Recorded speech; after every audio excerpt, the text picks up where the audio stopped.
अफगानिस्तान की धरती और उसके 3 शहर तालिबान आतंकियों के भीषण हमलों से थर्रा रहे हैं।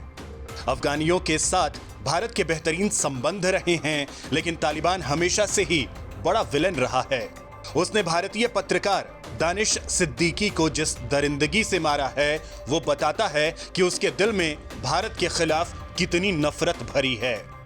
अफगानिस्तान की मौजूदा सरकार भारत से लगातार मदद मांग रही है। अंदर खाने खबर यह है कि भारत अफगान सेना को गोला बारूद से लेकर ड्रोन्स तक प्रोवाइड करवा रहा है। हालांकि इस राह में पाकिस्तान और चीन बड़ा रोड़ा हैं, जो खुलेआम तालिबानी आतंकियों की मदद कर रहे हैं। दोस्तों, इस मामले में अब जो 2 बातें सामने आई हैं, वो मैं आपको बताने वाला हूं कि अफगानिस्तान ने अब खुलेआम भारत से मदद मांग ली है। यानी भारत अब तालिबान की कमर तोड़ने के लिए बमबारी करवा सकता है, तो दूसरी ओर अफगानिस्तान में तालिबान ने भारत के बनाए सबसे बड़े बांध को तोड़ने की कोशिश की थी, लेकिन उसे बुरी तरह जान बचाकर भागना पड़ा है। अफगानिस्तान ने भारत से खुलेआम मांगी मदद। अफगानिस्तान ने पहली बार सार्वजनिक तौर पर स्वीकार किया है कि पाकिस्तानी आतंकी संगठन लश्कर-ए-तैयबा के आतंकवादी भी उनके देश में तबाही मचा रहे हैं। अफगानिस्तान के विदेश मंत्री हनीफ अतमर ने तालिबानी हिंसा के संबंध में भारतीय विदेश मंत्री एस जयशंकर से बात की है। हनीफ ने विदेशी राजनयिकों से मुलाकात की और कहा कि तालिबानी हिंसा में अब तक 3000 लोग मारे गए हैं और 3 लाख लोग विस्थापित हो गए हैं।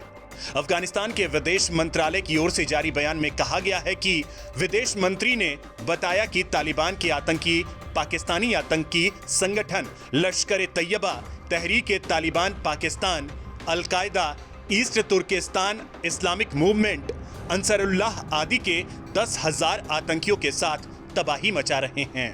अफगान विदेश मंत्री ने मंगलवार को भारतीय विदेश मंत्री एस जयशंकर से बात की और संयुक्त राष्ट्र सुरक्षा परिषद के आपातकालीन सत्र को बुलाने की मांग की, ताकि तालिबानी हिंसा को रोका जा सके।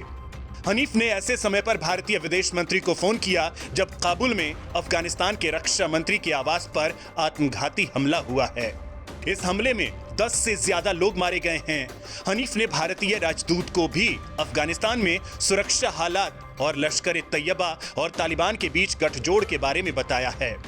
अफगानिस्तान ने आपात बैठक बुलाने की गुहार ऐसे समय पर लगाई है जब भारत ने संयुक्त राष्ट्र सुरक्षा परिषद की अध्यक्षता की कमान संभाली है। हनीफ ने अफगानिस्तान में भारत की भूमिका की तारीफ की, साथ ही संयुक्त राष्ट्र और अंतर्राष्ट्रीय समुदाय से और ज्यादा भूमिका निभाने की मांग की। उन्होंने कहा कि पाकिस्तान से सटे स्पिन बोल्डाक इलाके में 100 से ज्यादा लोगों की हत्या कर दी गई और लड़कियों को जबरन शादी के लिए मजबूर किया गया है। इसके अलावा तालिबान के नियंत्रण वाले इलाके में 300 सार्वजनिक इंफ्रास्ट्रक्चर को तबाह कर दिया गया। तालिबान आतंकियों ने ग्रामीण इलाकों पर कब्जा करने के बाद अब शहरी इलाकों में अपने हमले को तेज कर दिया है। सलमा डैम पर हमला करने आए तालिबान की हुई बुरी हालत। अफगानिस्तान सरकार ने बताया कि भारत द्वारा हिरात में बनाए गए सलमा डैम पर तालिबान के हमले को अफगान सेना ने विफल कर दिया है। सरकार ने बताया है कि इस हमले में तालिबान के कई आतंकी मारे गए हैं और तालिबान का बहुत नुकसान हुआ है। अफगान सेना के जवाबी हमले के बाद आतंकी इलाके से भाग गए। अफगानिस्तान रक्षा मंत्रालय के प्रवक्ता फवाद अमान ने एक ट्वीट में बताया कि तालिबान आतंकियों ने 3 अगस्त की रात भारत अफगानिस्तान फ्रेंडशिप डैम के नाम से मशहूर सलमा डैम पर हमले की कोशिश की। उनका यह हमला विफल रहा है। अच्छी बात यह है कि अफगान सेना के जवाबी हमले के बाद आतंकी भाग गए हैं।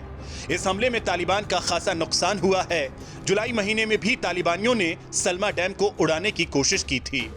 तालिबान ने डैम पर रॉकेट से निशाना बनाया था, लेकिन रॉकेट डैम के नजदीक गिरे थे और डैम को कोई नुकसान नहीं हुआ था। हेरात के चिश्ते शरीफ जिले में सलमा बांध अफगानिस्तान के सबसे बड़े बांधों में से एक है। इस डैम से इलाके के हजारों परिवारों को सिंचाई का पानी और बिजली मिलती है। सलमा बांध की जल भंडारण क्षमता 640 मिलियन क्यूबिक मीटर है। सलमा डैम हालिया सालों में अफगानिस्तान में भारत की सबसे महंगी परियोजनाओं में से रही है।